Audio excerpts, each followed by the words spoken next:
Welcome to विद्यालय study point. आज की इस वीडियो में हम डिस्कस करने वाले हैं पॉलिटिकल साइंस का क्लास 12th के लिए जो हम कर रहे थे पेपर्स। एक और पेपर आज की इस वीडियो में हम डिस्कस करेंगे। एंड अगर हम देखें यहाँ से आपका पहला सेक्शन स्टार्ट हो जाता है। पहले सेक्शन के अंदर आपके 12 नंबर के एमसीक्यू टाइप जो क्वेश्चंस रहेंगे वो टोटल 12 क्वेश्चंस रहेंगे। चलिए पहले क्वेश्चन की तरफ आते हैं। पहला क्वेश्चन जो आएगा आपका जो है क्रमानुसार आपको व्यवस्थित करना होगा। जो आपके कुछ इस तरह से ये दिया रहेगा, घटनाएं दी होगी, जैसे कि सार्क की स्थापना हो गया, बांग्लादेश का निर्माण दिया हुआ है, लिट्टे का अंत हो गया और पाकिस्तान का परमाणु परीक्षण। ये आपके कुछ इस तरह से इंसिडेंट दिए हुए। आपको ये जो है क्रम वाइज लगाना है समय के अनुसार। जैसे सबसे पहले घटना कौन सी हुई थी, इस तरह से आपको लगाना है। क्रोनोलॉजिकल ऑर्डर जो है उसमें आपको लगाना है। चलिए सार की स्थापना अगर हम देखें तो ये कब हुई थी, 1955 को इसकी स्थापना हुई थी सार की। बांग्लादेश का निर्माण जब भारत और पाकिस्तान का युद्ध हुआ था 1971 में, वो एक तरह से अगर देखें तो बांग्लादेश का निर्माण भी उसी समय पे हो गया था, तो 1971 में। लिट्टे का अंत, लिट्टे था क्या, लिबरेशन टाइगर ऑफ तमिल इलम। यहाँ एक ये संघ था, आप एक तरह से संघ कह सकते हैं, जो श्रीलंका के अंदर था, पनपा था, एक तरह से बना था लिट्टे। एंड ये अपने लिए अलग देश की मांग कर रहे थे। लिट्टे को अगर हम देखें, इसकी स्थापना या एक तरह से ये जो बना, इसका एंड कब हुआ, तो ये आपका एंड होता है जाकर, ये जो है करीब 2009 में जाके जो है खत्म हो जाता है। और पाकिस्तान का परमाणु परीक्षण तो 1998 में, जैसा कि भारत का अगर आप देखें तो 74 में, और हमने 1998 में हमने भी किया था। तो ये डेट आपको याद रखनी है, भारत से रिलेटेड है ये। बाकी पाकिस्तान की बात करें तो इन्होंने भी 1998 के अंदर जो है अपना परमाणु परीक्षण किया था। तो ये आप समय समझ गए होंगे कि इस दिन जो है या इस सन में ये चीजें हुई है। अब इसको टाइम वाइज आपको लगाना है। अगर हम देखें इसके अंदर सबसे पुराना क्या है, तो सबसे पुराना अगर हम देखें वो आपका निकल कर आता है, अगर हम देखें तो 55 दिया हुआ है, 71, 2009 और 98। तो सबसे पहले सार की स्थापना जो पहला दिया हुआ है आपका, वो आ जाएगा इसमें। यानी अगर हम देखें सार की जो स्थापना है वो सबसे पहले हुई है, ठीक है। इसमें सार की स्थापना हो जाएगी, हाँ पहले आपकी। दूसरे नंबर पे आते हैं, दूसरे का अगर हम देखें, और जो दूसरे नंबर पे आएगा आपका वो आ जाएगा 1971, यानी बांग्लादेश का निर्माण, यानी दूसरा आ जाएगा इसके बाद आपका। अगर हम तीसरे पे देखें तो ये तीसरा जो हुआ है आपका चौथा वाला हुआ है। एंड लास्ट में जो आपका बच गया वो बच गया आपका तीसरा। तो कुछ इस वाइज जो है आपको पैटर्न में लगाना होगा। एंड आपके विकल्प दिए होंगे नीचे, चलिए मैं आपको विकल्प भी दिखा देता हूँ। इसके अंदर आप ऑप्शन दिए हुए ये, एंड आपके अगर इसके आंसर्स की बात करें तो सबसे पहला जो राइट आंसर अगर हम देखें ऑप्शन का ही आ जाएगा। पहला, दूसरा, चौथा और तीसरा आपका दिया हुआ है ऑप्शन का के अंदर, तो यही आपका सही हो जाएगा। तो पहला जो क्वेश्चन होगा आपका कुछ इस तरह से काल क्रमानुसार में आपको लगाना होगा। चलिए अगले क्वेश्चन की तरफ आते हैं। एंड हाँ, उस क्वेश्चन को अगर हम इंग्लिश मीडियम में देखें, पेपर हम हिंदी और इंग्लिश दोनों ही मीडियम में डिस्कस करते हैं, तो इंग्लिश में भी देख सकते हैं आप।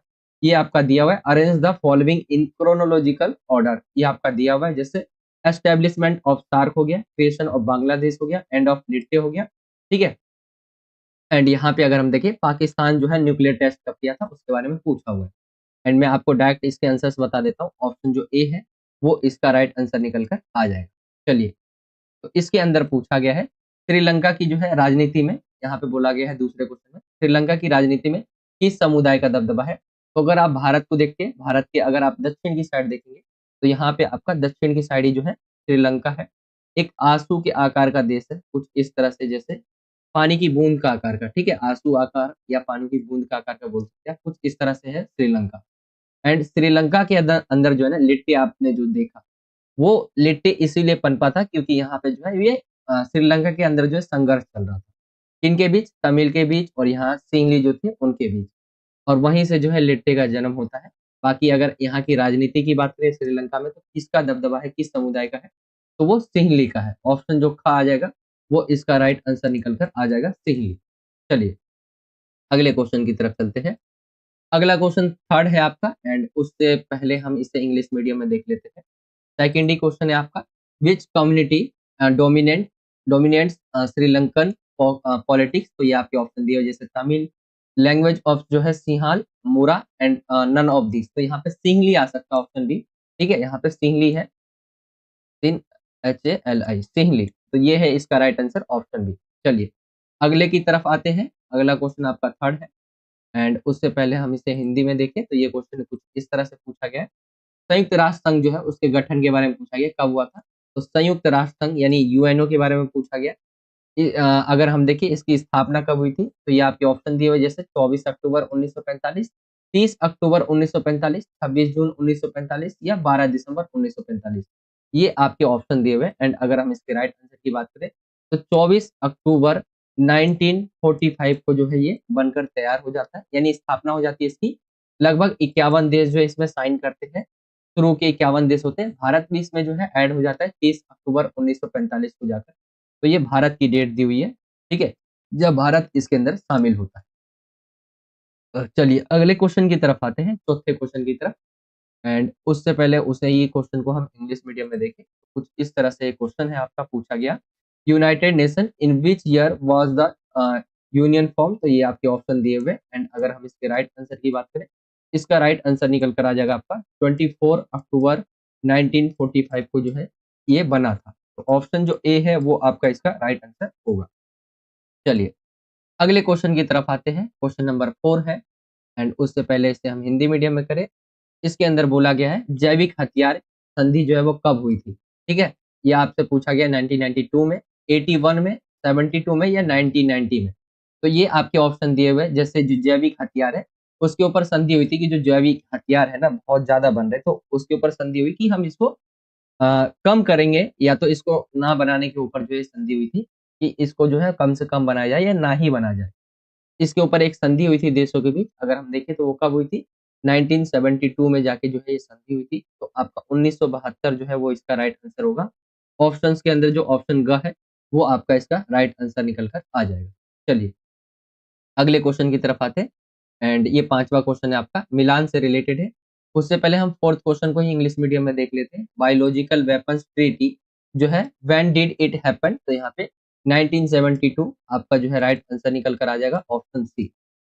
चलिए अगले क्वेश्चन की तरफ चलते हैं। अगला 5वें क्वेश्चन की तरफ आते हैं जहाँ पे आपका मिलान पूछा जाएगा एंड इसके अंदर जो बोला गया है आपको सूची 1 को सूची 2 से मिलान करना है। तो चलिए अगर हम देखें मानव अधिकारों की रक्षा के लिए जो है काम करने वाली स्वैच्छिक संस्था कौन सी है? तो ये इसका मैच हो जाएगा आपका एमनेस्टी इंटरनेशनल से। संयुक्त राष्ट्र संघ का एक अंग तो कौन सा है? अंतर्राष्ट्रीय न्यायालय इसका एक अंग है। वह संगठन जो द्वितीय विश्व युद्ध रोकने में असफल हुआ था। तो लीग ऑफ नेशन को आज आप पहले के समय जो है लीग ऑफ नेशन को फॉर्म किया गया था, बनाया गया था कि दुनिया के अंदर जो है ना सेकंड वर्ल्ड वॉर जो हुआ था, यानी फर्स्ट वर्ल्ड वॉर जो हुआ था वो दोबारा ना हो पाए। लेकिन क्या होता है, सेकंड वर्ल्ड वॉर हो जाता है, आप सभी जानते होंगे, जो कि 1939 से लेकर 45 तक चला था ये वर्ल्ड वॉर। एंड इसी कारण क्योंकि लीग ऑफ नेशन को बनाया ही इसलिए गया था कि फर्स्ट वर्ल्ड वॉर जैसा जो है दोबारा कोई युद्ध ना हो जाए, लेकिन सेकंड वर्ल्ड वॉर हो जाता है एंड फिर जो है इसका कोई वो रहा नहीं। इसी को फिर दोबारा से रिफॉर्म किया गया जाता है एंड यूएनओ बनाया जाता है। बाकी अगर हम देखें लीग ऑफ नेशन जो है वो इससे मैच हो जाएगा, जो वह संगठन जो द्वितीय विश्व युद्ध को रोक ना सका, तो लीग ऑफ नेशन से मैच हो जाएगा। एंड संयुक्त राष्ट्र संघ का एक अंग जिसके केवल 5 स्थायी सदस्य हैं वो सुरक्षा परिषद है, और पहले वाला मैच हो जाएगा। चलिए इस तरह से आपका मैच वाला हो जाएगा। मैं आपको ऑप्शन दिखा देता हूँ, नीचे आपके विकल्प दिए होंगे एंड अगर हम इसके राइट आंसर की बात करें तो आपका जो पहला है सुरक्षा परिषद, पहले का अगर हम देखें तो वो आपका मैच हो जाएगा डी से। एंड इसके अंदर देखेंगे ऑप्शन को भी आपको देखना है, ऑप्शन आप पहला ही कर लेंगे ना तो उससे ही आपको पता चल जाएगा राइट आंसर कौन सा है। जैसे पहले का हमें डी पता चल गया कि सही है, तो पहले का डी किसके अंदर दिया हुआ है? आप देखेंगे जो ऑप्शन घ है उसके अंदर पहले का डी दिया हुआ है, ऑप्शन घ ही इसका पूरा राइट आंसर आ जाएगा। चलिए अगले क्वेश्चन की तरफ चलते हैं एंड आपका मिलान वाला हो गया। मिलान वाले को इंग्लिश मीडियम में देखें तो कुछ इस तरह से लिस्ट 1 एंड लिस्ट 2 दिया हुआ है आपका। एंड इसके राइट आंसर की बात करें, इसका राइट आंसर आपका जो है वो डी निकल कर आ जाएगा सही। पहले का जो डी दिया हुआ है जिसके अंदर वही आपका ऑप्शन सही होगा। चलिए अगले क्वेश्चन की तरफ आते हैं। अगला क्वेश्चन आपका जो है इंग्लिश मीडियम से पहले हम इसे हिंदी मीडियम में करते हैं। तो ये आपका अभिकथन और कारण वाला पूछा जाएगा एंड इसके अंदर जो अभिकथन कहा गया है, जैसे आपातकाल के दौरान वास्तविक रूप से शक्तियों का प्रयोग पुलिस और प्रशासन ने प्रशासनिक शक्तियों का दुरुपयोग किया, तो सही है। जब हमारे देश के अंदर 25 जून 1975 को आपातकाल लगता है तो एक तो जो है अगर हम देखें जो शक्तियों का जो प्रयोग किया गया था प्रशासन के द्वारा या पुलिस के द्वारा, वो दुरुपयोग शक्तियों का प्रयोग कर रहे थे, ठीक है, गलत तरीके से अपनी शक्तियों का प्रयोग कर रहे थे। कारण देखिए सत्तारूढ़ दल के लिए ये संस्थाएं राजनीतिक हथियार बन गई थी। यह समस्या आपातकाल के साथ ही समाप्त हो गई। तो ऐसा देखिए अगर हम तो हथियार तो बन गई थी, लेकिन ये आज अगर हम देखें ये समस्या आपातकाल के साथ ही समाप्त हो गई, तो ऐसा नहीं है। अगर हम देखें अभिकथन सही है, लेकिन कारण जो है इसका वो सही नहीं है। आंसर्स में आपको जो टिक करना है ऑप्शन आपके दिए रहेंगे। ऑप्शन ग जो है इसका, अभिकथन तो सही है लेकिन जो है कारण दिया हुआ है वो गलत है। तो ये ऑप्शन जो ग है वो आपका सही हो जाएगा। चलिए अगले क्वेश्चन की तरफ बढ़ते हैं। अगला क्वेश्चन 7वां है, उससे पहले हम छठे क्वेश्चन को ही इंग्लिश मीडियम में देखें तो ये आपके क्वेश्चन अभिकथन दिया हुआ है आपका। स्टेटमेंट दिया हुआ है during the emergency the actual जो है exercise of powers is the police and the administration misuse the administrative powers. Reason दिया हुआ आपका, देख सकते हैं आप। एंड इसका राइट आंसर जो है आपका ऑप्शन सी निकल कर आ जाएगा। स्टेटमेंट सही है बट रीजन जो दिया हुआ वो आपका गलत हो जाएगा। चलिए अगले क्वेश्चन पे आते हैं। अगला क्वेश्चन जो आपका 7वां पूछा गया है, सोवियत संघ के विघटन के कारणों में से निम्नलिखित में से कौन सा कथन सही नहीं है, पूछा गया। तो सोवियत संघ के विघटनों के कारणों में जो है इनमें से कौन सा सही नहीं है। राजनीतिक आर्थिक संस्थाएं अंदरूनी रूप से कमजोर हो गई थी, एक कारण ये भी था जिसकी वजह से सोवियत संघ का विघटन हो गया था। कई वर्षों तक जो है अर्थव्यवस्था अवरुद्ध रही, ये भी एक रीजन था। उपभोक्ता वस्तुओं की बड़ी कमी हो गई एंड अंतरराष्ट्रीय संधि और करार जो है समाप्त हो गए। तो ये ऑप्शन घ है वो इसका राइट आंसर निकल कर आ जाएगा। ठीक है, ये नहीं है इस कारणों में, सोवियत संघ के विघटन के कारणों में अंतरराष्ट्रीय संधि और करार जो है समाप्त हो गए। चलिए अगले क्वेश्चन की तरफ आते हैं। एंड उससे पहले इसे हम इंग्लिश मीडियम में देखें तो ये आपका क्वेश्चन है, विच of the following statement among the reasons for the जो है disintegration of Soviet union is correct is not. तो ये आपको बताना है, इज नॉट करेक्ट। ठीक है, तो यहाँ पे अगर हम देखें इंटरनेशनल ट्रीटीज एंड एग्रीमेंट्स वर जो है टर्मिनेटेड, ऑप्शन जो डी दिया हुआ है वो इसका राइट आंसर होगा। चलिए अगले क्वेश्चन की तरफ आते हैं। क्वेश्चन नंबर 8वां है, उससे पहले इसे हम हिंदी में करें। 8वां क्वेश्चन पूछा गया है, भारत में जो नई आर्थिक नीति अपनाई गई ये कब अपनाई गई थी, यानी शुरुआत कब हुई थी। 1989 में, 1991 के अंदर, 92 के अंदर या 93 के अंदर। ये आपके ऑप्शन दिए हुए। एंड अगर हम इसके राइट आंसर की बात करें तो 1990 जो आपका जो 8वां क्वेश्चन है उसमें अगर हम देखें नई आर्थिक नीति जो है वो 1991 के अंदर जो है अपना ली जाती है। ऑप्शन का इसका राइट आंसर होगा। चलिए अगले क्वेश्चन की तरफ आते हैं। अगला क्वेश्चन जो है आपका 9वां है, उससे पहले हम इसे एक बार इंग्लिश में देख लेते हैं। तो ये क्वेश्चन बोला गया है, when was the new economic policy started in India. तो 1991 में। ऑप्शन जो बी है आपका ये इसका राइट आंसर होगा। चलिए आते हैं हम अगले क्वेश्चन की तरफ। एंड क्वेश्चन नंबर 9वां है, हिंदी में करें हम इससे पहले तो इसके अंदर बोला गया 10 सूत्री कार्यक्रम के इस प्रधानमंत्री के कार्यकाल में अपनाया, यानी किस यहाँ पे आएगा, किस प्रधानमंत्री के कार्यकाल में जो है 10 सूत्री कार्यक्रम को अपनाया गया। तो अगर हम देखें इंदिरा गांधी के टाइम पे, लाल बहादुर शास्त्री, जवाहरलाल नेहरू या इनमें से कोई नहीं। तो 10 सूत्री जो कार्यक्रम है वो इंदिरा गांधी के कार्यकाल में ही अपनाया गया था। ऑप्शन का इसका राइट आंसर होगा। एंड अगर इसे इंग्लिश मीडियम में देखें इस क्वेश्चन को तो ये कहा गया है the 10 point program was adopted during the tenure of this prime minister Indira Gandhi. तो राइट आंसर आपका ऑप्शन ए निकल कर आ जाएगा। चलिए अगले क्वेश्चन की तरफ आते हैं हम। अगला क्वेश्चन जो है 10वां है, स्टेटमेंट एंड रीजन वाला है। हिंदी में देखें हम इस क्वेश्चन को तो ये कुछ इस तरह से है। एंड इसके अंदर बोला गया है 1977 के आम चुनावों के दौरान सभी बड़ी जो है विपक्षी पार्टियां यानी दल जो है एक साथ आए और एक नई पार्टी जो है जनता पार्टी बनाई। तो अगर हम देखेंगे जनता पार्टी जो है 1977 में इन्हीं के द्वारा जो है, मतलब सभी जो पार्टियां थी, विपक्ष जो था वो एकजुट होकर, जैसे आज के समय आप देखेंगे तो आम आदमी पार्टी को छोड़ दे तो कई कई सारी जो पार्टियां है वो कांग्रेस के अंदर जो है, या एक जो है आप इंडियन अलायंस सुन रहे होंगे, आज के भी समय आप देख रहे होंगे कि बीजेपी के जो बीजेपी सरकार में जो है उसके विपक्ष में जो पार्टियां हैं, कई सारी पार्टियां एकजुट होकर जो है इनसे अब जो है एक तरह से वो कर रही है, सरकार में आने की चुनौती दे रही है बीजेपी को।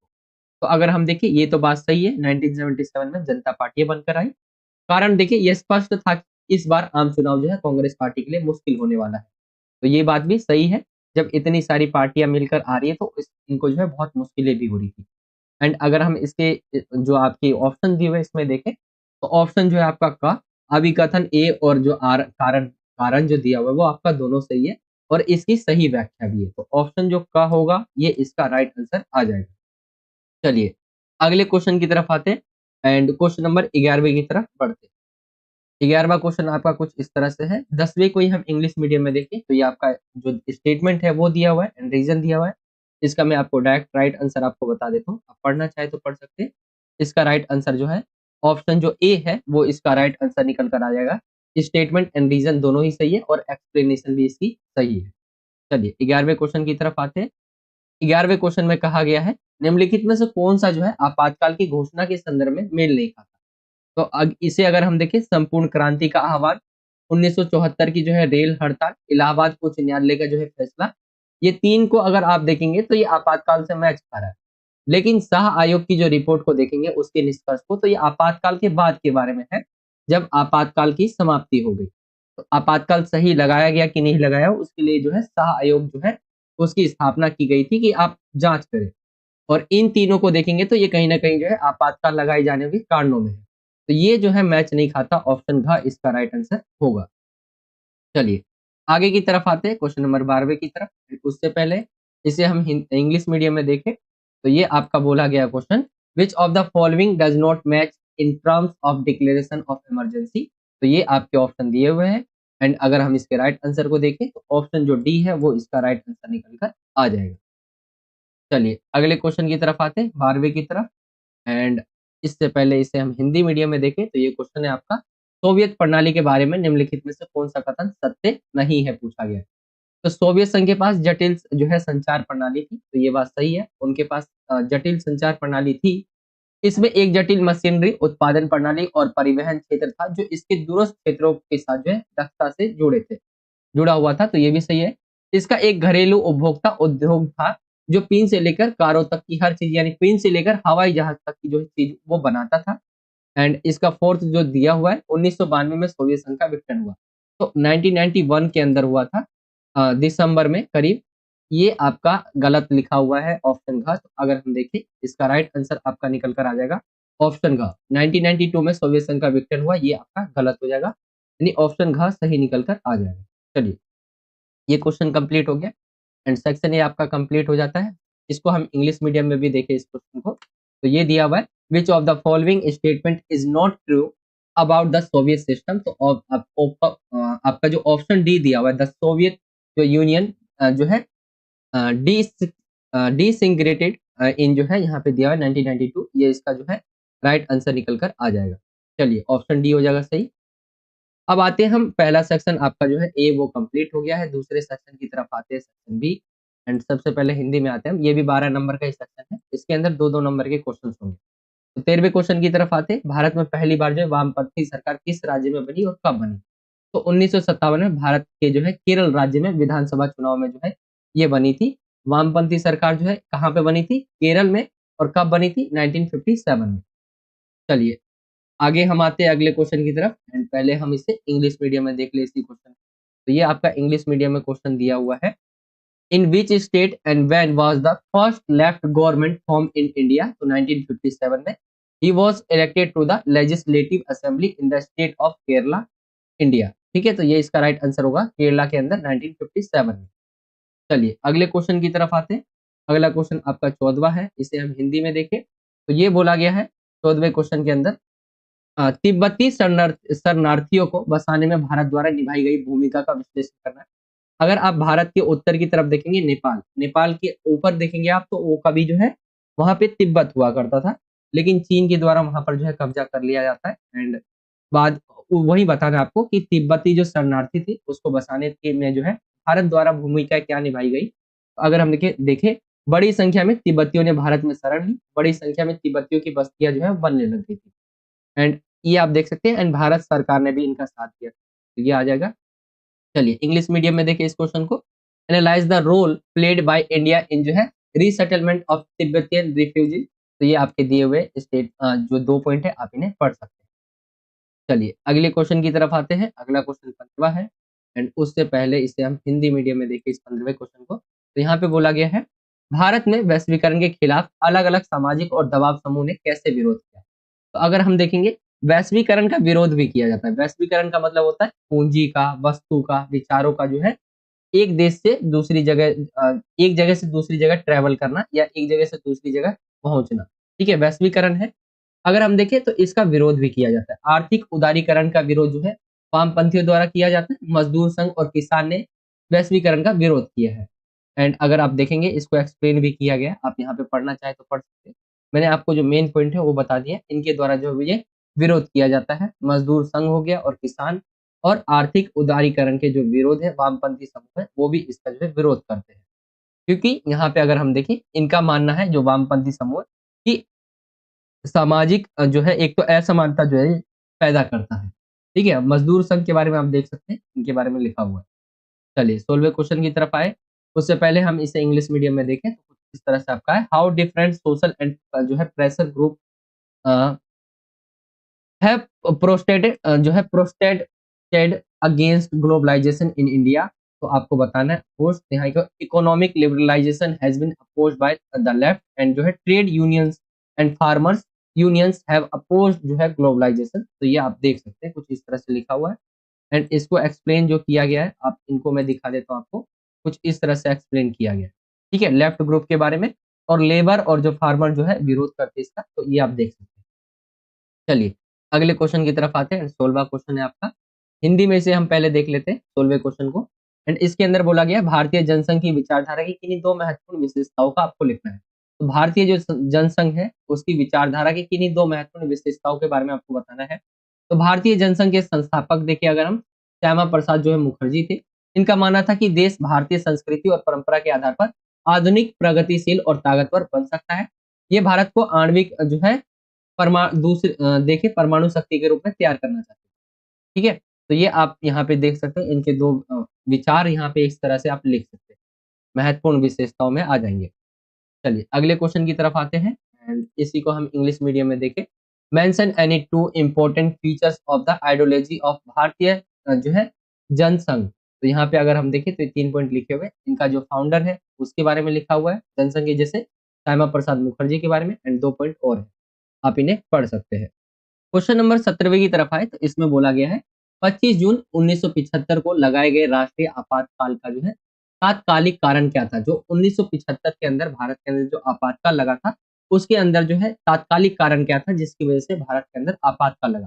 तो अगर हम देखें 25 जून 1975 को लगाए गए राष्ट्रीय आपातकाल का प्रमुख कारण इलाहाबाद हाई कोर्ट द्वारा जो है श्रीमती इंदिरा गांधी, उस समय की जो हमारी प्रधानमंत्री थी इंदिरा गांधी, उसके निर्वाचन को अवैध घोषित करना। इस घोषणा के बाद जो है इंदिरा गांधी ने राष्ट्रपति फखरुद्दीन अली अहमद की सहायता से देश भर में आपातकाल जो है लागू करवा दिया। एंड अगर हम देखें मार्च 1977 में जेपी ने दिल्ली के रामलीला मैदान में संसद मार्च का जो है आह्वान किया था। इस मार्च का उद्देश्य सुप्रीम कोर्ट द्वारा जो है दिए गए फैसले के खिलाफ आंदोलन करना था, जिसमें इंदिरा गांधी को निर्वाचन अवरोध लगाने का आरोप। तो ये आप पढ़ सकते हैं, दो तात्कालिक कारण है। वैसे तो बहुत सारे कारण हैं, छात्र आंदोलन भी आप इसके अंदर लिख सकते हैं। ठीक है? बहुत सारी चीजें हुई जिसकी वजह से ऐसा कहा जाता है कि आपातकाल लगाया गया। चलिए आज 17वें क्वेश्चन को हम इंग्लिश मीडियम में देखें। इंग्लिश मीडियम में कुछ इस तरह से क्वेश्चन है, what was the immediate case of the national emergency imposed on 25 जून 1975। ये आपके 2 पॉइंट दिए हुए, आप इन्हें पढ़ सकते हैं। चलिए अगले क्वेश्चन की तरफ बढ़ते हैं हम। अगला क्वेश्चन है 18वां एंड यहाँ पे आंसू के बारे में पूछा गया है। हिंदी मीडियम में देख लेते हैं आंसू क्या था और इसकी प्रमुख मांगे क्या थी। तो आंसू क्या है? All Assam student union, Assam के छात्रों के द्वारा जो है बनाया गया एक यूनियन था। एंड इसकी स्थापना 1967 में हुई थी। असम के जो छात्र थे ना और युवा वर्ग थे वो इस आंदोलन में या एक तरह से इसके अंदर वो शामिल थे। इनकी प्रमुख मांगे क्या थी? तो इनकी मांग थी जो है असम में जो है बाहरी लोगों के जो आने से जो भी आर्थिक, सांस्कृतिक और सामाजिक स्थिति पर दबाव पड़ रहा था, यानी बाहरी जो लोग हैं उनको यहाँ से बाहर निकालना। ठीक है? भूमि पर जो है आत्मनिर्भर जो है बनने में इनकी कठिनाई हो रही थी। एक तरह से मेन जो था इनका, क्योंकि अगर आप देखेंगे असम हमारे जो है पूर्व में स्थित एक राज्य है। एंड वहाँ पे देखिए तो शरणार्थियों की समस्या बड़ी समस्या है, क्योंकि बांग्लादेश वहाँ पे पास है। तो बांग्लादेश से वहाँ पे जो है बहुत सारे जो लोग हैं वो असम में जाकर बस जाते थे।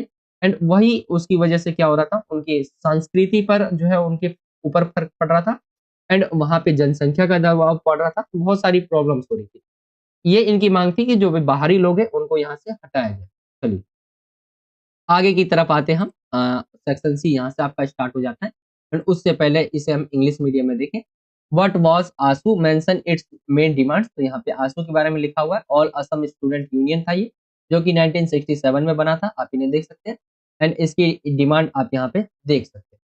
चलिए, ये आपका क्वेश्चन कंप्लीट हो जाता है एंड ये सेक्शन भी आपका कंप्लीट हो जाता है। अगले सेक्शन की तरफ आते हैं एंड उससे पहले इसे हम हिंदी मीडियम में देख लेते हैं, सेक्शन सी, जो कि इसके अंदर आपके 4-4 मार्क्स के जो है क्वेश्चंस रहेंगे, 4-4 नंबर वाले क्वेश्चंस रहेंगे एंड ये 20 नंबर का आपका सेक्शन होने वाला है। इसके अंदर 19वें क्वेश्चन की तरफ आए तो विश्व की साझी विरासत का क्या अर्थ है? इसका दोहन और प्रदूषण कैसे होता है? तो विश्व की साझी विरासत का मतलब है जिसके ऊपर किसी एक व्यक्ति का नहीं, किसी एक समुदाय की नहीं, बल्कि पूरे विश्व का अधिकार होता है। जैसे कि अगर आप देखेंगे, जो हमारा देखेंगे आसमान है, यानी आप जो है वायुमंडल देखते हैं या आप चाँद देख लें, ठीक है? उसके ऊपर सबका हक है, कोई भी जा सकता है, ठीक है?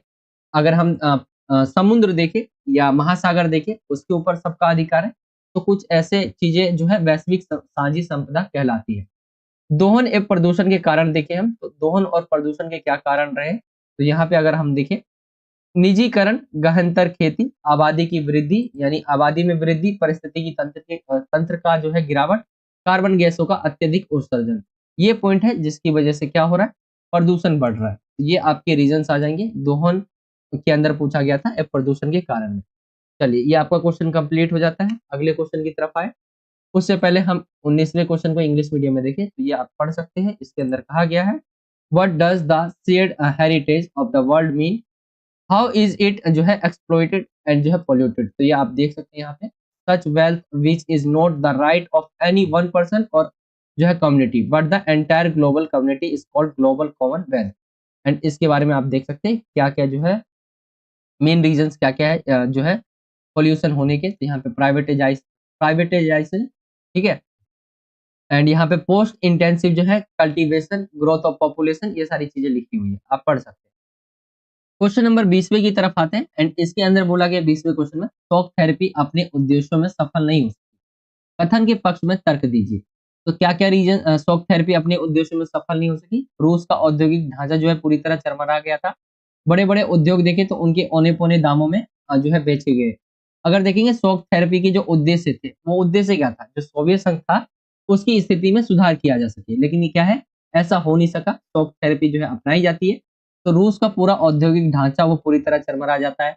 जो उद्योग थे उनको जो है कौड़ी के भाव में एक तरह से बहुत सस्ते रेटों में बेचा गया।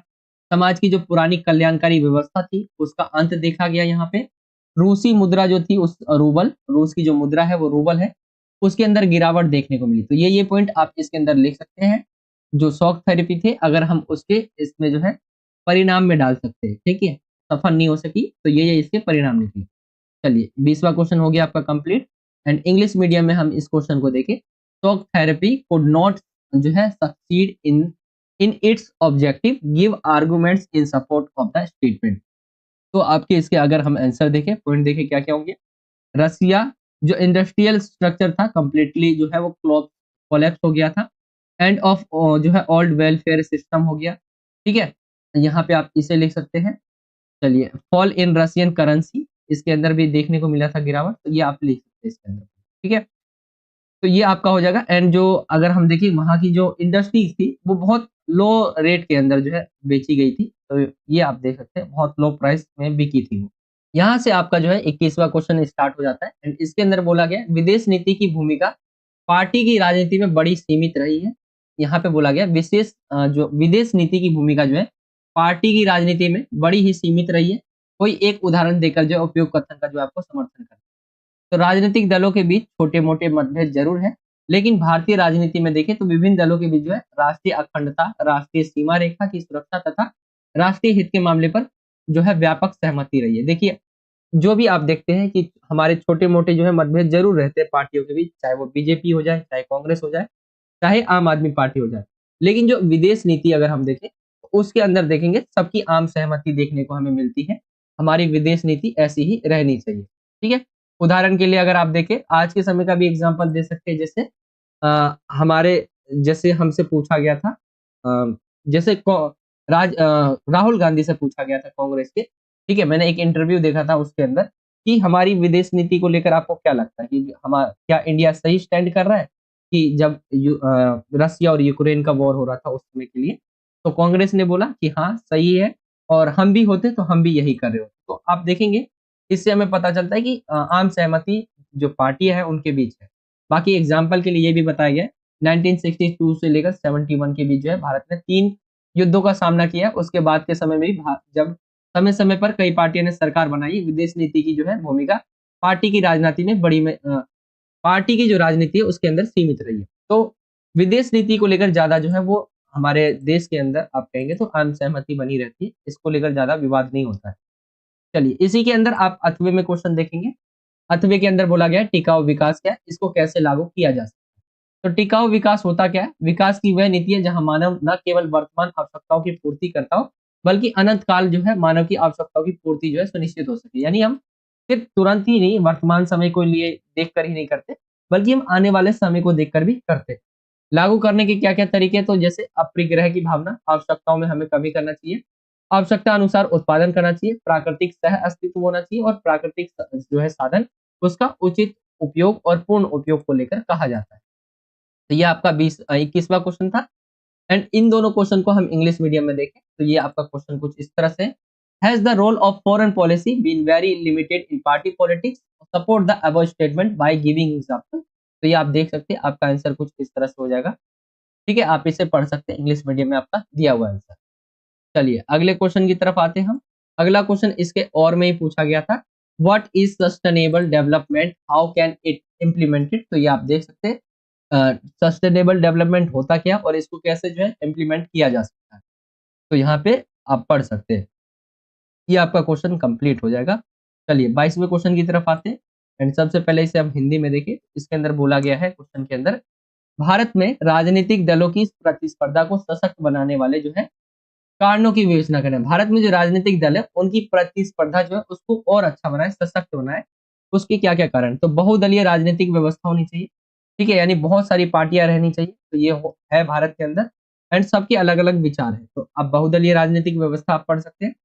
आगे हम आते हैं अगले पॉइंट की तरफ। आप इसी से समझ गए होंगे, बाकी कोई बच्चा पढ़ना चाहता है तो पढ़ सकता है। मैं आपको अगले पॉइंट की तरफ ले चलूँ, स्वतंत्र चुनाव आयोग। जो चुनाव आयोग होना चाहिए वो स्वतंत्र होना चाहिए।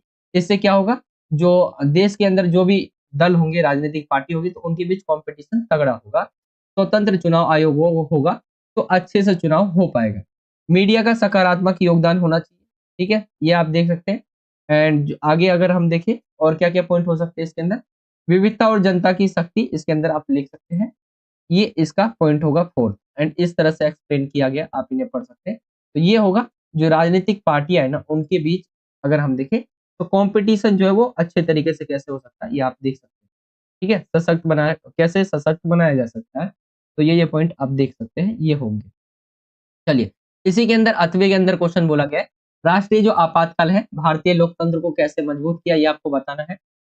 राष्ट्रीय आपातकाल ने भारतीय लोकतंत्र को कैसे मजबूत किया, या एक तरह से अगर हम देखेंगे तो ये मजबूत तो आप वर्ड देख रहे हैं। चलिए इसके अंदर ये भी क्वेश्चन पूछा जा सकता है कि राष्ट्रीय जो आपातकाल लगाया गया उससे क्या-क्या चीजें हमने सीखी, ठीक है? या भारत को क्या है लोकतंत्र का एक्सपीरियंस हो गया, ये आपको बताना है, सिद्ध करिए। तो अगर हम देखें जनता की जागरूकता, जनता जो है अपने अधिकारों के प्रति जागरूक हो गई क्योंकि आपातकाल के दौरान जो है ना कई सारे जो अधिकार थे वो छीन ले गए थे। तो लोग जो जनता जो है यानी लोग जो है वो अपने अधिकारों के प्रति जो है जागरूक हो गए, ये आप देख सकते हैं। विपक्ष की सक्रिय भूमिका, राष्ट्रीय आपातकाल के दौरान ने सरकार के खिलाफ आलोचना करना जारी रखा और इसने एकजुटता बनाए रखने के लिए कई कदम उठाए। तो ये आप देख सकते हैं संविधान में संशोधन, आपातकाल के पश्चात संविधान में कई संशोधन हुए जिनसे नागरिक स्वतंत्रता और अधिकारों को जो है मजबूती मिली एंड ये आपातकाल के होने के बाद ही पता चला हमें कि क्या-क्या चीजें पेश की जा सकती है। तो संशोधन हुए संविधान के अंदर 1977 के आम चुनाव को अगर हम देखें तो 1977 के आम चुनाव में क्या होता है, क्योंकि आपातकाल लगाया गया था इंदिरा गांधी जो उस समय की प्रधानमंत्री थी उनके द्वारा। तो 1977 में हुए आम चुनाव में जनता पार्टी की जो है जीत ने एक नई सरकार को स्थापित किया। इससे कांग्रेस पार्टी की हार ने सत्ता में परिवर्तन का मार्ग खोला और लोकतंत्र को मजबूती प्रदान की। तो ये कर कह सकते हैं आप कि लोकतंत्र मजबूत हुआ। तो ये आपका रीजन है जिसकी वजह से आप कह सकते हैं कि राष्ट्रीय आपातकाल ने भारतीय लोकतंत्र को मजबूत किया। ठीक है, ये पॉइंट होंगे आपके। चलिए अब इन्हीं क्वेश्चंस को हम इंग्लिश मीडियम में देख लें। तो डिस्कशन ऑफ द पहला क्वेश्चन 22वां है आपका, discussion of the factor that जो है strength the competition of political जो है पार्टीज इन इंडिया। तो ये आप मल्टी पार्टी पॉलिटिकल सिस्टम होना चाहिए, ठीक है। इंडिपेंडेंट जो है इलेक्शन कमीशन होना चाहिए, आप यहाँ पे देख सकते हैं। पॉजिटिव कंट्रीब्यूशन ऑफ मीडिया होना चाहिए and diversity and power of the people होना चाहिए। तो ये इंग्लिश मीडियम में इसका आंसर है, आप इन्हें देखना चाहें तो देख सकते हैं। एंड दूसरा जो इसी के अंदर और के अंदर पूछा गया था, how did the national emergency strength जो है इंडियन डेमोक्रेसी, ये आपका बोला गया है। अगर हम देखें पब्लिक अवेयरनेस हो गया ड्यूरिंग द नेशनल इमरजेंसी, ये आपका बोला गया है। पॉइंट है दूसरा पॉइंट, ठीक है। यहाँ पे आप देख सकते हैं ऑपोजिशन जो है कंटिन्यू टू जो है criticise against the government and to the several step to maintain unity and amendment in the जो है इन द कॉन्स्टिट्यूशन, आप देख सकते हैं। एंड यहाँ पे जनता पार्टी की जो विजय हो जाती है, तो ये आप इसके अंदर लिख सकते हैं। चलिए, ये आपका कंप्लीट हो जाता है। अगले क्वेश्चन की तरफ बढ़े, उससे पहले इसे हम हिंदी मीडियम में देख लेते हैं। विविधता का को सवाल पर भारत जैसे बड़े देश को एकजुट करने पर लोकतांत्रिक दृष्टिकोण के लाभ का वर्णन करना है। अगर हम देखें विविधता को सवाल पर, यहाँ पे बोला गया है विविधता के सवाल पर, ठीक है। भारत जैसे बड़े देश को जो है एकजुट करने पर लोकतांत्रिक दृष्टिकोण के लाभ का वर्णन करें, तो लोकतंत्र जो है क्षेत्रीय आकांक्षाओं की मुक्त अभिव्यक्ति की अनुमति जो है वो देता है। वह समूहों और उनकी क्षेत्रीय पहचान के आधार पर संबोधित करने में सक्षम है। लोकतंत्र क्षेत्रीय आकांक्षाओं को मजबूत करता है और क्षेत्रीय समस्याएं जैसे मुद्दे जो होते हैं उनको पर्याप्त ध्यान मिलता है। तो ये आप कह सकते हैं कि ये सही है। चलिए, ये क्वेश्चन आपका कंप्लीट हो गया है।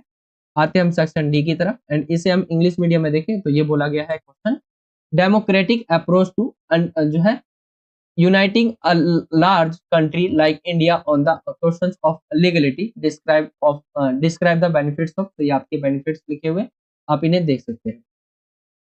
चलिए, अब हम आते हैं सेक्शन डी की तरफ, जिसके अंदर जो है आपके 12 मार्क्स का ये रहेगा आपका एंड इसके अंदर आपका पैसेज हो गया, मैप हो गया, कार्टून वाले क्वेश्चन।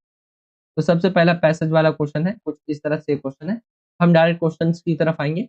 इसके अंदर जो एमसीक्यू टाइप आपके 4 क्वेश्चन होंगे। तो उपरोक्त अध्ययन किस चुनाव से संबंधित है, तो ये अगर आप पढ़ेंगे जो पैसेज आपका दिया हुआ है, ये आपको पता चलेगा इससे देखकर कि किस चुनाव से संबंधित है। अगर आप देखेंगे तो इस समय जो है ये बात हो रही है आपकी जो है चुनाव के परिणाम से कांग्रेस को राष्ट्रीय और प्रांतीय स्तर पर धक्का लगा। तत्कालीन राजनीतिक पर्यवेक्षकों ने चुनाव परिणामों को राजनीतिक भूकंप की संज्ञा दी। एंड ये कब होता है, जब 1977 को जो चुनाव होता है, क्योंकि कांग्रेस पार्टी जो है इस समय हार जाती है। तो छठा आम चुनाव 1977 का राइट आंसर आपका निकल कर आ जाएगा ऑप्शन ग। इस समय चुनाव होता है ना कांग्रेस का और जनता पार्टी के साथ, तो कांग्रेस पार्टी हार जाती है क्योंकि आपातकाल लगाया गया था, एक बड़ा रीजन था जिसकी वजह से ये हार जाती है। चलिए, अगले क्वेश्चन की तरफ आएंगे। दूसरा क्वेश्चन है, इस चुनाव को राजनीतिक पर्यवेक्षकों ने किस नाम से संबोधित किया, तो राजनीतिक तूफान, हलचल, भूकंप या विस्फोट। तो ये आपके ऑप्शन दिए हुए एंड अगर हम इसके आंसर्स को देखें तो ये जो इसका राइट आंसर आपका निकल कर आ जाएगा, वो आ जाएगा राजनीतिक भूकंप की संज्ञा दी।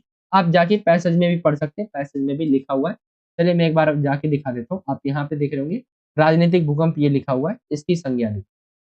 चलिए, थर्ड क्वेश्चन की तरफ आए। थर्ड क्वेश्चन है इसका, इस चुनाव में कांग्रेस के निम्नलिखित में से कौन से बड़े नेता चुनाव हार गए थे। तो ये आपके ऑप्शन दिए हुए एंड अगर हम देखेंगे इसका राइट आंसर, तो जो बड़े नेता थे कांग्रेस के वो के कामराज, ये भी जो है चुनाव हार गए थे। ऑप्शन का इसका राइट आंसर होगा। एंड फोर्थ क्वेश्चन की तरफ आए जो कि लास्ट क्वेश्चन है, कांग्रेस ने ये चुनाव निम्नलिखित में से किस कारणों से हारी थी। तो अगर हम देखेंगे क्या कारण थे जिसकी वजह से जो है चुनाव हारी थी, महंगाई पर नियंत्रण का अभाव, कांग्रेस के भीतर बेहतर जो है तालमेल, ये हो ही नहीं सकता, इंदिरा गांधी और सिंडिकेट के बीच सहयोग या भूमि सुधार कार्यक्रम। तो ये अगर हम देखें इसका राइट आंसर, तो महंगाई पर नियंत्रण का अभाव ये एक मेन रीजन था। ऑप्शन का इसका राइट आंसर हो जाएगा। चलिए, ये आपका क्वेश्चन कंप्लीट हो जाता है। 24वां 25वें की तरफ आते हैं। 24वें क्वेश्चन को इंग्लिश मीडियम में देखें तो ये आपका कुछ तरह से पैसेज है, इससे रिलेटेड क्वेश्चन ऐसे जैसे यहाँ पे पूछा गया, the above passage is related to which election. तो 1977 का जो 6th जनरल इलेक्शन है हमारा, उससे रिलेटेड है ये। दूसरे क्वेश्चन की तरफ आएंगे। दूसरा क्वेश्चन बोला गया है, why what name to political observers refer to this election. तो ये जो है अर्थक्वेक, पॉलिटिकल जो अर्थक्वेक है इसकी संज्ञा दी। चलिए, आगे क्वेश्चन की तरफ आएंगे, थर्ड क्वेश्चन की तरफ। And which of the following big leader of Congress lost the election in the election. तो यहाँ पे आपको बोला गया है कि कामराज, इसका राइट आंसर निकल कर आएगा। कौन सा ऐसा नेता था, बड़ा नेता कांग्रेस का जो चुनाव हार गया था। एंड फोर्थ क्वेश्चन है, Congress lost this election due, यहाँ पे बोला गया है क्वेश्चन के अंदर, एक सेकंड, क्वेश्चन के अंदर बोला गया Congress lost this election due to which of the following reason. तो lack of control of over जो है इन्फ्लेशन, ऑप्शन ए इसका राइट आंसर आ जाएगा। चलिए ये क्वेश्चन भी आपका कंप्लीट हो जाता है। अगले क्वेश्चन की तरफ आएंगे। क्वेश्चन नंबर है आपका 25वां, मैप से रिलेटेड है। चलिए पहले इसे हम हिंदी में देख लेते हैं। मैप के लिए आपके क्वेश्चन जो दिए गए कुछ इस तरह से है, जैसे कि स्वतंत्रता के समय जिस राज्य को मद्रास नाम से जाना जाता था, असंतुलित विकास के आधार पर जिस राज्य का गठन हुआ, वह राज्य जिसका जो है 1947 में जो है विभाजन हुआ, और वह पहला राज्य जिसकी 1952 में जो है गठन की योजना की गई, गठन की घोषणा की गई। तो ये आपके दिए हुए क्वेश्चंस है। और आपके अगर मैप को मैं आपको दिखाऊं तो मैप आपका जो है कुछ इस तरह से है। इसके अंदर आप देखेंगे ABCD करके लिखा हुआ है। एंड अगर हम इसके आंसर्स को देखेंगे तो यहाँ पे आपका आंसर दिया हुआ है, ठीक है। जैसे पहले का आपका तमिलनाडु आएगा, दूसरे का छत्तीसगढ़, तीसरे का पंजाब और चौथे का आंध्र प्रदेश। एंड संबंधित अक्षर भी दिखाया हुआ है, तो आपको इसी से रिलेटेड आपको जो है भरना है। क्वेश्चन के अंदर सिर्फ आपका क्रम संख्या होगा, बाकी आपको खुद भरना पड़ेगा। जो पहला कहा गया वो किस स्टेट का है, तमिलनाडु का है। और कौन से स्टेट किस से दिखाया गया है, तो बी से दिखाया गया है मैप के अंदर। ऐसे आप देख के पता लगाएंगे, ठीक है। तो आप ये क्वेश्चन कर लेंगे। चलिए अगले क्वेश्चन की तरफ आते हैं हम। अब आपका कार्टून दिया रहेगा। इंग्लिश मीडियम में देखना चाहे मैप, तो मैप के ये क्वेश्चन इस तरह से आपके हैं। जैसे the state which was known as Madras at the time of independence, the state form on the basis of जो है unbalance development, the state which was जो है पार्टीशन इन जो है पार्टीशन जो हुआ था उसका 1947 में हुआ था। The first state to be announced to be formed in 1952। तो ये आपके क्वेश्चन दिए हुए हैं 4। एंड मैप जो दिया हुआ है इसका हिंदी मीडियम में जैसा दिखा है वैसा ही है इंग्लिश मीडियम में भी। एंड इसके आंसर्स को आप देख सकते हैं, ठीक है। तो ये आपका कंप्लीट हो जाएगा। अगले क्वेश्चन की तरफ आते हैं। ये कार्टून वाला क्वेश्चन है।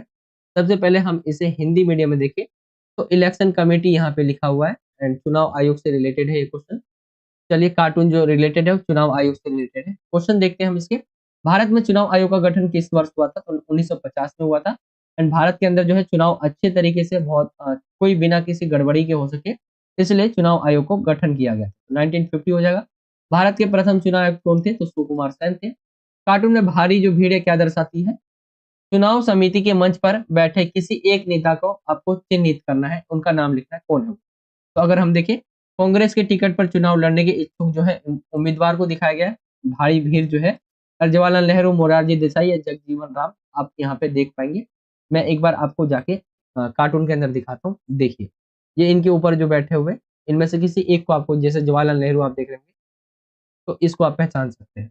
तो ये आपका क्वेश्चन कंप्लीट हो जाता है।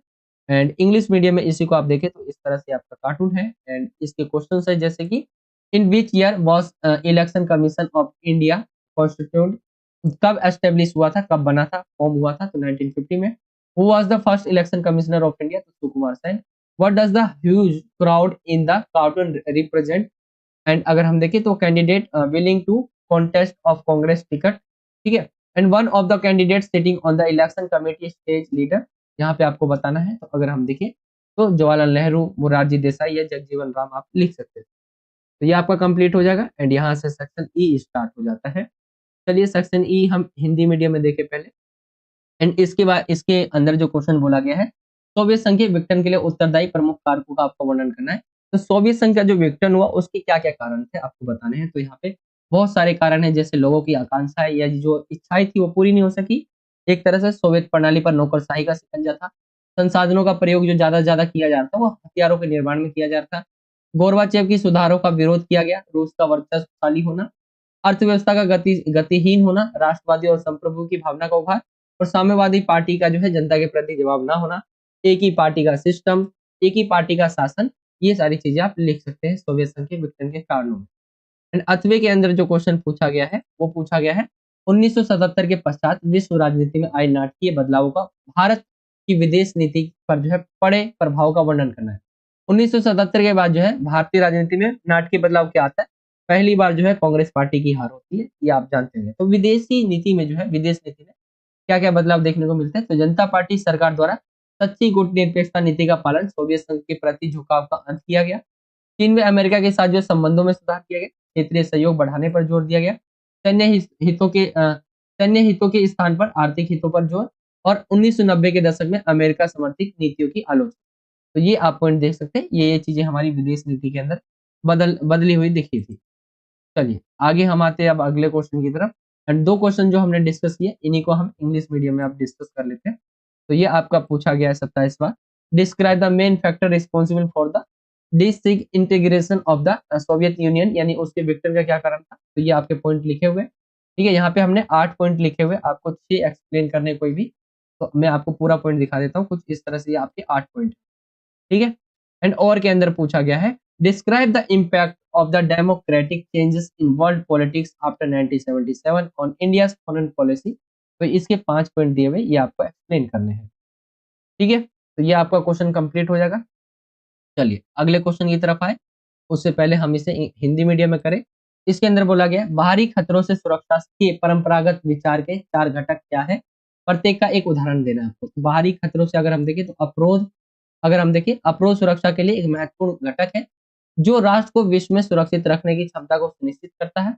ये राष्ट्रीय पुलिस हो गया, सीमा सुरक्षा बल और अन्य सुरक्षा बलों के माध्यम से बाहरी और आंतरिक सुरक्षा को बनाए रखने में मदद करता है। उदाहरण के लिए यहाँ पे भारतीय पुलिस, राष्ट्रीय सुरक्षा सेना, अन्य सुरक्षा एजेंसियां आ सकती है। आगे की तरफ आए हम अप्रोच के बाद, तो दूसरा है सैन्य शक्ति। सैन्य शक्ति जो है वो कोई भी दूसरा देश हम पे अटैक करता है तो या आक्रमण करने की कोशिश करता है तो उसका जो है जवाब देती है। उदाहरण के लिए भारतीय सेना आ जाएगी, ठीक है, नौसेना, यहाँ पे वायुसेना, ये आप दे सकते हैं। शक्ति संतुलन देखें तो शक्ति संतुलन जो है राष्ट्र की विश्व में सुरक्षितता के लिए जो है के लिए रहने की क्षमता में जो है सहारा प्रदान करता है। यह आत्मनिर्भरता और अन्य राष्ट्रों के साथ सामंजस्य बनाए रखने में मदद करता है। उदाहरण के लिए यदि देश जो है एक देश आपातकालीन स्थिति में है तो यह अपने संबंधित राष्ट्रों की मदद लेने के लिए शक्ति संतुलन का अभ्यास कर सकता है। गठबंधन देखें तो गठबंधन अलग अलग राष्ट्रों के बीच में सुरक्षा में सहायक बना सकता है और उन्हें आपसी सहायता प्रदान करने में मदद कर सकता है। तो ये आपका हो जाएगा क्वेश्चन कंप्लीट। चलिए अब इसके हम अथवे की तरफ बढ़ते हैं। अथवे के अंदर बोला गया है वैश्वीकरण का विश्व पर आर्थिक प्रभाव क्या पड़ा है। तो 2 तरह से आर्थिक प्रभाव पड़े हैं, एक तो सकारात्मक और एक नकारात्मक। सबसे पहले अगर हम देखें वैश्वीकरण का विश्व पर क्या आर्थिक प्रभाव पड़ा। सकारात्मक में देखें वैश्वीकरण हमें देश के सभी संसाधनों तक जो है एक साथ रखने की जो है अनुमति देता है। ये प्रत्यक्ष विदेशी जो निवेश है और तकनीकी नवाचार है उसको बढ़ाने में मदद करता है। एफडीआई के कारण जो है एक देश का बुनियादी ढांचा बेहतर हो जाता है और इसका विकास भी शुरू हो जाता है। तो ये इसके जो है पॉजिटिव थे, ठीक है। पॉजिटिव जो है इसके जो भी इम्पैक्ट थे वो पॉजिटिव थे। नेगेटिव अगर हम देखें तो क्या-क्या नकारात्मक प्रभाव होते हैं। वैश्वीकरण के कारण क्या हुआ है, घरेलू उद्योग जो है उनमें नुकसान पहुंचा है। जैसा कि बहुराष्ट्रीय कंपनियां, बहुत सारी बाहरी कंपनियां जो है दूसरे देश में जाती है तो वहां की जो छोटी-छोटी कंपनियां होती है ना, उद्योग होते हैं, वो एक तरह से नुकसान उनको पहुंचता है, वो एक तरह से बंद होने लग जाते हैं। देशों में स्थापित करना जो है शुरू कर देती है। घरेलू देश जो है उनसे प्रतिस्पर्धा नहीं कर सकते। विकसित देश जो है अपने लाभ के लिए दूसरे देश के कुशल लोगों को और संसाधनों को खींचते हैं। तो ये इसके नकारात्मक प्रभाव में आप लिखेंगे। चलिए आगे की तरफ आते हैं हम। एंड यहाँ पे बोल सकते हैं आप कि इससे इसमें जो है नकारात्मक प्रभाव में इसमें जो ज्यादा अमीर है उसको ज्यादा फायदा पहुंचता है और गरीबों का बहुत ज्यादा नुकसान होता है, ठीक है। तो ये आप इसके अंदर लिख सकते थे। चलिए क्वेश्चन नंबर 28 को अगर आप इंग्लिश मीडियम में देखना चाहें तो ये बोला गया इसके अंदर what are the 4 components of the traditional idea of protection from external threats, one of जो है is one of each give example. तो ये आपका जैसे दिया हुआ है डिटेंशन, ठीक है, डिटेंशन।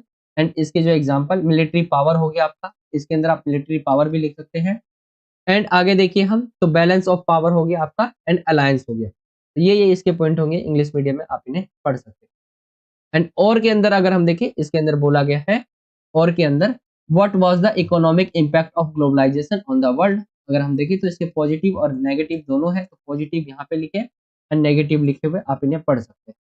मैं आपको एक बार अच्छे से दिखा देता हूँ पॉजिटिव नेगेटिव। तो ये आपके पॉजिटिव नेगेटिव है, आप इन्हें पढ़ सकते हैं। ये इसके इम्पैक्ट होंगे जो ग्लोबलाइजेशन है उसके, इकोनॉमिक जो ग्लोबलाइजेशन है उसके इम्पैक्ट। चलिए क्वेश्चन नंबर 29 की तरफ आते हैं। एंड उससे पहले इसे हम हिंदी में देखें तो यहाँ पे बोला गया है आपातकाल के दौरान देश में किस प्रकार लोकतांत्रिक जो है संकट उत्पन्न हुआ, आपको व्याख्या करना है। तो मौलिक अधिकारों का जो है निलंबन हो गया था एक तरह से। जो मौलिक अधिकार था उसके ऊपर जो है हमें कई सारे मौलिक अधिकार जो है उसके हमें जो है लोगों की जो मौलिक अधिकार थे उसको हनन किया गया एक तरह से सरकारों के द्वारा, आप कह सकते हो उस समय के। मीडिया पर प्रतिबंध लगाया गया, ये इसके पॉइंट होंगे।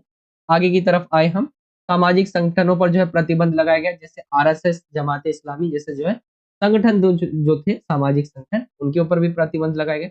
नेताओं की गिरफ्तारी, संविधान संशोधन, ये सारी चीजें आप यहाँ पे लिख सकते हैं कि आपातकाल के दौरान जो है लोकतंत्र पर संकट जो है उत्पन्न हुआ था, व्याख्या करना था, तो मौलिक अधिकारों का निलंबन, मीडिया के ऊपर प्रतिबंध लगा दिया था, सेंसरशिप लगा दिया गया था, सामाजिक संगठनों पर प्रतिबंध लगाया गया था, नेताओं की गिरफ्तारी की गई थी, जो विपक्ष में नेता थे उनकी, एंड संविधान के अंदर भी संशोधन किया गया था। ठीक है, तो ये आपका हो जाएगा। इसी के अंदर 8वें में देखिए हम, 8वें में जो क्वेश्चन है उसके अंदर पूछा गया है 1980 के दशक के अंत में 3 प्रमुख घटनाओं का विश्लेषण करना है। 1980 के दशक के अंतिम 3 घटनाओं के बारे में आपको बताना है जिन्होंने भारत की राजनीतिक पर जो है राजनीति पर दीर्घकालिक जो है प्रभाव डाला। तो कांग्रेस प्रणाली का हमें अंत देखने को मिला 1977 के चुनाव को देखेंगे आप। आपातकाल के बाद ही जब जो है 1977 का छठा हमारा जनरल इलेक्शन होता है, उसके अंदर कांग्रेस पार्टी जो है उसकी हार मिलती है हमें देखने को। तो ये आप देख सकते हैं, ये हो गया आपका मंडल मुद्दा जो है, यहाँ पर आप लिख सकते हैं लगभग जो है 1989 से जो है ये शुरू हुआ था। ठीक है, एंड नई जो है नई आर्थिक सुधार अगर हम देखेंगे तो ये भी आप डाल सकते हैं क्योंकि ये 1980 का दशक बोल रहा है, मतलब 1980 से 90 के बीच, ये 90-91 हो सकता है। श्री राजीव गांधी की हत्या हुई थी, ये भी आप यहाँ पे लिख सकते हैं। तो ये पॉइंट होंगे आपके इसके अंदर। ठीक है, 1980 के दशक के अंत में 3 प्रमुख घटनाएं, कुछ यहाँ पे 4 लिखी हुई है, आप 3 लिख सकते हैं। चलिए इसी क्वेश्चन को अब हम इंग्लिश मीडियम में कर लेते हैं दोनों क्वेश्चनों को। ये आपका 29वां क्वेश्चन है, how the democratic crisis across the country during the emergency explain do it. Explanation आपको देनी है इसकी। एंड अगर हम देखें तो ये आपका जैसे सस्पेंशन ऑफ फंडामेंटल राइट्स हो जाएगा, रिस्ट्रिक्शंस ऑन द मीडिया हो जाएगा, ban of social organisation and arrest of leaders, जो है अपोजिशन लीडर्स जो थे पार्टी के, उनको अरेस्ट किया गया था, एंड कॉन्स्टिट्यूंट अमेंडमेंट भी किए गए थे, कॉन्स्टिट्यूशन अमेंडमेंट। चलिए अब इसके अंदर और की तरफ बढ़ेंगे तो यहाँ पे बोला गया क्वेश्चन कि analyse 3 major developments in the late 1980s that had a long term impact on India politics. तो अगर हम देखें कौन कौन से इंसिडेंट थे, अगर हम देखें तो वो आपका ये निकल कर आ जाएगा, कांग्रेस सिस्टम जो था उसका अंत हो गया था एक तरह से, एंड ऑफ कांग्रेस सिस्टम आप लिख सकते हैं, मंडल इशू के बारे में लिख सकते हैं, न्यू इकोनॉमिक रिफॉर्म के बारे में, एंड राजीव गांधी की जो हत्या हुई थी, एसोसिएशन। ठीक है, तो ये आपका हो जाएगा कंप्लीट। चलिए अब आते हैं हम तीसरे क्वेश्चन की तरफ, एंड पहले इसे हम हिंदी में देख लेते हैं। इसके अंदर बोला गया है वैश्वीकरण में प्रौद्योगिकी की भूमिका का आपको जो है मूल्यांकन करना है।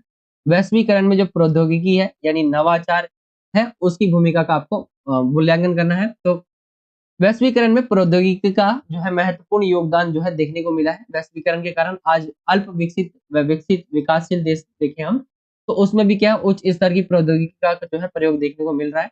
आज टेलीफोन और माइक्रोस्कोप आदि के जो है नवीनतम आविष्कार के कारण विचार, पूंजी, वस्तु और लोगों की जो है आवाजाही में बहुत आसानी हुई है। इंटरनेट ने भी जो है जबरदस्त बदलाव लेकर आए हैं।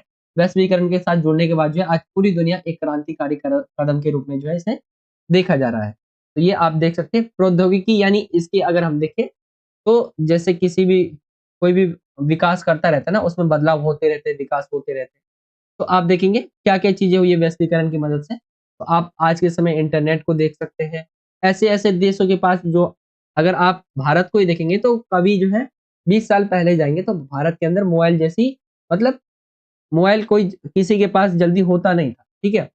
तो आज के समय अगर आप देखेंगे तो किस तरह से विकास हुआ, आज हर एक के पास जो है मोबाइल देखेंगे आप, देखने को आपको मिल जाएगा। तो ये सारी चीज़ें आप देख सकते हैं। एंड इसी के 8वें के अंदर दिया हुआ है आपका क्वेश्चन, 1977 में के जो है पश्चात विश्व राजनीति में आए नाटकीय बदलावों का भारत की विदेश नीति पे आपको बताना था। तो ये ऑलरेडी मैंने आपको करवा ही दिया था। क्या-क्या हुआ था? जनता पार्टी की जो है सरकार आ गई थी। ठीक है? एंड गुटनिरपेक्षता जो नीति है उसका पालन किया गया था सही से, क्योंकि सोवियत संघ के प्रति हमें झुकाव देखने को मिल रहा था। चीन व अमेरिका के साथ जो है संबंध जो थे उसके अंदर सुधार करने की कोशिश की गई थी। क्षेत्रीय सहयोग को बढ़ाने पर जोर दिया गया था। सैन्य हितों के स्थान पर जो है आर्थिक हितों पर जोर दिया गया, और 1990 के दशक में अमेरिका समर्थित नीतियों की आलोचना की गई। तो ये आपका निकल कर आ जाएगा इसका आंसर 8वें के अंदर। एंड इसी क्वेश्चन को अगर हम इंग्लिश इंग्लिश मीडियम में देखें तो ये आपका क्वेश्चन कुछ इस तरह से हो जाएगा। यहाँ पे बोला गया है evaluate the role of technology in globalisation. आपका 30 क्वेश्चन जो है कुछ इस तरह से हो जाएगा इसका आंसर। ठीक है, ग्लोबलाइजेशन से जो है टेक्नोलॉजी किस तरह से विकसित हुआ है आपको ये बताना था। एंड यहाँ पे देखेंगे describe the impact of democratic changes in world politics after 1977 on India foreign policy. तो इसका आंसर कुछ इस तरह से हो जाएगा।